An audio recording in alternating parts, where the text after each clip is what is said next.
तपाईहरु हरेकले जानिराख्नुपर्ने कुरा हो है यो चाहिँ स्किप नगर्नुहोस् है भिडियोलाई लास्टसम्म हेर्नुहोस् एकदमै इम्पोर्टेन्ट भिडियो छ यो चाहिँ कुनै समय है हामीले बाहिरतिर खाना खाँदा होस् जे पनि गर्दाखेरि होस् कुनै समय फुड पोइजनिङ भएछ भने अर्थात् है कुनै पनि हामीले चाहिँ जहरिला पदार्थहरू हामीले खाइपठाएछ भने चाहिँ तपाईँलाई यो भिडियो काम लाग्छ है त तर है ढिलो होइन चाल पाइहाल्यो भने तत्काल हामीले चाल पाउनुपर्छ तब चाहिँ तपाईँलाई यो भिडियो काम लाग्छ है तपाईँलाई फुड पोइजनिङ भएछ तपाईँले कुनै पनि एउटा के भन्नुहुन्छ जहरहरू खानु भएछ है जसले चाहिँ मृत्युमा पुर्याउँछ है हामीलाई त्यो कुरा थाहा पाउनु तत्काल चाल पाउनु भएछ भने चाहिँ तपाईँलाई यो रेमेडी काम लाग्छ है त यो चाहिँ तपाईँहरूले चिनिसक्नुभयो होला है यो चाहिँ हो राईको दाना है मस्टार्ड सिड है यो चाहिँ रायोको सागको के भन्छ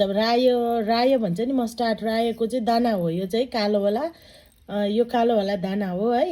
यसलाई चाहिँ तपाईँले एक चम्मच ठुलो चम्मचको एक चम्मच लिएर चाहिँ तपाईँले यसलाई मजाले पिस्नुहोस् है दरदरा पिस्नुहोस् खस्रो खस्रो पिस्नुपर्छ यसलाई है चम्मचलाई चाहिँ मजाले दरदरा पिसेर तपाईँले एक कप पानीमा चाहिँ त्यसलाई हालेर मजाले घोलेर चाहिँ त्यो जुन पोइजन परेको मान्छे छ उसलाई चाहिँ तपाईँले त्यो घट्टै खुवाइदिनु पर्ने हुन्छ है झट्टै खुवाउनु पर्ने हुन्छ तत्काल है तपाईँले यो पिलाउनु भयो भने है फुड पोइजनिङ भएछ भनेर चाल पाउनु भयो सायद कुनै पनि पोइजन खाएछ भनेर चाल पाउनु भएको छ भने चाहिँ तत्काल तपाईँले यसलाई पिसेर पानी खुवाउनु भयो भने चाहिँ पानी मात्रै होइन यो सँगसँगै खुवाउनु भयो भने चाहिँ यो खाने साथ एकदमै धेरै उल्टी गर्छ है त्यो व्यक्तिले एकदमै धेरै उल्टी गर्छ है